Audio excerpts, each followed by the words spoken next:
Seorang pria di Labuan Batu Selatan, Sumatera Utara tewas tak lama setelah ditangkap dan diinterogasi polisi Polsek Kota Pinang.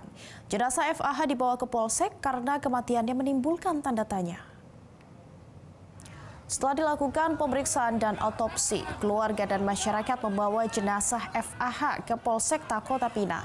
Sempat terjadi ketegangan antara warga dengan polisi karena warga memaksa masuk ke dalam kantor Polsek.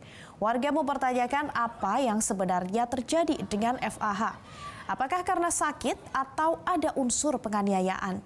Kapolres Labuan Batu Selatan AKBP Maringan Simanjuntak mengatakan FAH ditangkap karena diduga memiliki narkoba jenis sabu.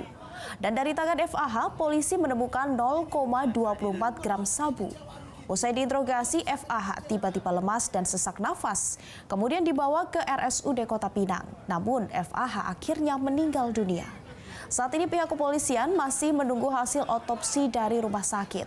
Polsek Kota Pinang kini juga memeriksa 4 anggotanya untuk dimintai keterangan.